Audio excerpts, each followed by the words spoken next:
What's up, friends, and good morning. We meet again. These drive and talk sessions are beginning to become a bit of a standard thing now. This morning I want to talk a little bit about the history of when I started CrossFit. Be like, oh, here we go. But instead of talking about, anything competitive or anything along that nature, I want to talk about the background of where I came from and why CrossFit seemed like it was a good fit. Now, prior to this, I don't know if you knew this, but before CrossFit, I was huge into anything that seemed super tough. That's all I wanted to do. I followed Jim Wendler, I followed 531, I dove deep into the idea of pushing heavy sleds often, heavy farmer's carries, weighted vest stuff that he's doing now I was into. It kind of looked a little bit like powerlifting, a little bit like bodybuilding, but I was also into running like mud runs and warrior dash and Spartan races, and got into trail running and anything that seemed like it was extremely difficult I wanted to do.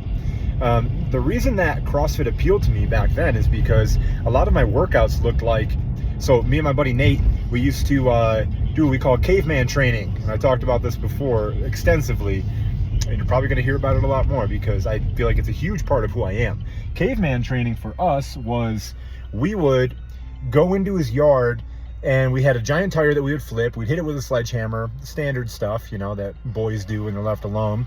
And then we would also, obviously I'm looking to make sure nobody's coming, being safe while I talk and drive on these things. We would also go ahead and carry his winter tires. This was a big one. We would take his winter tires that were on the rims in his garage, and one person would carry them down to the end of the yard and back, down to the end of the driveway and back, while the first person would hang from a ladder, basically. Like the ladder would be behind you, you'd put your hands up, hold on to the ladder, and pick your legs up in an L sit, and you'd have to sit there while the other person, did the farmer's carry. We had this giant chunk of tree, and we would throw it around the yard. We would squat it and whatever else. Gosh, what else? Oh, we would do the Murph, we heard of. And a lot of you are familiar with the Murph because Memorial Day just passed. And Murph is a very popular workout done in CrossFit style gyms across the nation on Memorial Day. It's a 1 mile run, 100 pull-ups, 200 push-ups, 300 air squats, and another mile run. Now, typically people prepare for Murph and do it once a year. Nate and I were doing it once a week, and we go to the local playground and do it, and we would do pull-ups until our hands ripped and bled, and do push-ups in the mulch and run around the track, and it was just hard things that we wanted to do. And then enter CrossFit, and I saw, this was back like 2011, 2012, the very beginning of CrossFit, where I saw people flipping tires and moving some stones and doing like running and lifting weights. And I was like, man, this underground idea of what's difficult, this club. And I remember I joined the gym, CrossFit, and I was like part of this underground, I don't know, it's against the grain. It wasn't the bodybuilding gym. It wasn't the powerlifting gym. It was just like its own cult in a sense. And I remember I bought that first sweatshirt that had CrossFit on the sleeve, and I'd be at work. I was a janitor at the time, and I'd walk from one building to another. And I remember I'd carry that sweatshirt in a way that people could see the CrossFit logo hanging out, because it was like a badge of honor for me that I was doing something that was like, it was like Fight Club back in the day. Now, it's evolved a lot over the years in a lot of really great ways. CrossFit is now super accessible to everyone. It's no longer this dusty gym with chalk flying around and sweat and dirt and like getting grimy, and maybe like you got a cut on your shin by the time you're done, but you're gonna push through because everybody's yelling.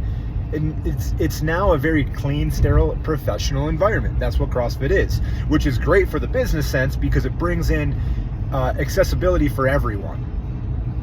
I miss the Fight Club. I miss the days where a bunch of people would just get together and throw down for the sake of training. A bunch of people would not care really specifically if it's going to be the most scientifically backed training that I could do today, but we're just going to do it. We're going to throw some heavy sandbags around. That's what we did last night with my buddy Ian. We went to his garage because it was thunderstorming. We were going to work out at a track, but we went to the garage and we just worked up some heavy sandbag toss over the shoulder. He hit 300, I hit 265. Wasn't quite getting that 300 over the shoulder, but we'll get that pretty soon. And then we did some landmine, split jerk stuff, just for the sake of training hard and lifting heavy. That's what I am trying to bring back to this this space. And if you're not into the Fight Club mentality, if you're not into the, I just want to get a bunch of like rugged people that just want to have a good time and throw down and support each other, if you want super professional, clean environment, coaches, I'm very professional, but my environment is very different from a CrossFit gym. You can go find a CrossFit gym. In fact, I'll recommend some in just about every city. I've been to tons of CrossFit gyms. Here in Colorado Springs, it's CrossFit SoCo. It's phenomenal. A good friend of mine opened up a CrossFit up north called CrossFit Colorado Springs. Phenomenal gym. If you're back in New York, obviously CrossFit Mohawk Valley Wellness is the place to be. But if you're looking here in Colorado Springs for a rugged group of people that like to throw down, and it's not for everybody, and that's okay. We're going to throw heavy sandbags. We're still going to lift barbells, but it's not about, PRing your power clean, your squat snatch, or anything like that. It's like we're going to lift heavy to get super strong and be rugged and be capable and do hard things, because that's what's important for us, because it builds character and it builds camaraderie, and it's just this group of people that, hey, it might be, I might put a text out to everybody in the group and be like, hey, anybody want to meet up at 5 a.m. on Sunday and hike the incline carrying a couple kettlebells? Things like that. I just want people that are going to meet up and do ridiculous things that other people would look at and say, wow, I would never do that. You're out of your mind for wanting to train like that, or that's not smart, it's not safe. It's both smart and safe. It's okay. Like, we're going to be all right. Nobody's going to get injured doing this. But I'm just looking for that rugged group of people. That's what Bare Bones Strength Gym is going to be all about. And that's also what I'm going to foster in Sons of Adam, the nonprofit that Bare Bones Strength Gym directly supports. So know that if you're a member at Bare Bones Strength Gym, or you buy a t-shirt, or you buy a hat, or whatever else, you're directly supporting training where I'm bringing this rugged style of becoming capable to teens for free. Because I feel like we need more of that. And if that resonates with you and you think, hey, teens need that, I need that, please shoot me a DM. I'll tell you how to get involved. I'm just under a month out from opening the doors of this gym in the grand opening, and I'm probably going to start hosting workouts there prior to July 1st, just because I want people to come down and train and hang out. It's a super cool space. It's right on 2727 North Cascade Ave, Colorado Springs. It's inside Lincoln Center. It's behind Flip Shack. Have our own entrance from the outside. I got an outdoor space with tires and sleds and sandbags, indoor space with barbells, racks, dumbbells, kettlebells, turf. It's gonna be super fun. Maces. Maybe you don't know how to do any of these things. Maybe you don't know how to swing a kettlebell or even squat a barbell. Well, that's also what I'm going to make sure that is prioritized.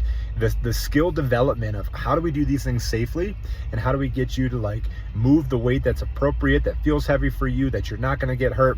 That's my 10 years of professionalism coming to what is now the Fight Club style gym. All right. If this is something that maybe you're into, but you're not quite sure, shoot me a message. Let's just go get coffee and chat about it. Tell me what you want out of the gym. Tell me what you're trying to achieve, and let's see if it's a good fit. And if it's not, no hard feelings, man. I don't want people to come to my gym just for the sake of trying to fill the gym. I want people that are going to be, this is exactly what they want to do. And I want cool people to hang out, shoot the crap with, try not to swear.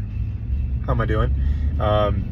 Shoot the poop with, hang out, maybe get a beer after, maybe get coffee with, throw down some barbecues on Saturdays, hold some fun events and some seminars, bring in some cool speakers and cool people. And just, that's the beautiful thing about owning your own business. You can do whatever you want with it, and it's going to be super fun. So shoot me a DM if you're into working hard, you want to find a cool group of people that want to work hard with you.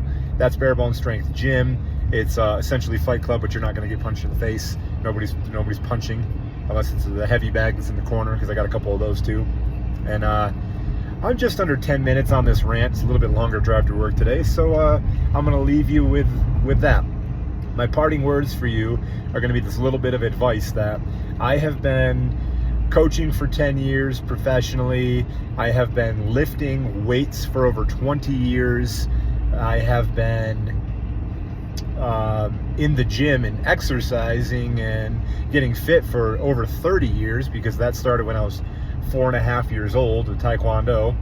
So I will tell you that after all that time and all the heavy weights that I've moved and the far down the road as the progressions that I've gone, I'll tell you that I can still, and I'm probably gonna do this later today, do a bunch of jumping jacks, burpees, push-ups, and air squats and lunges with zero equipment while my 7-year-old hangs out and my 5-month-old is laughing and sitting on the floor. Hopefully she lets me do it. And that'll still be a good workout. So realize that it doesn't have to be scientifically proven. It doesn't have to be perfect linear progression. It doesn't have to be boring either. You can get a phenomenal workout anywhere, anytime, and you don't need a gym to do that. And I say that as a gym owner, you don't need a gym to get a great workout, but it's really great to be in a community of people. So hit some good workouts, have a good time, and that's it, guys. Have a phenomenal day.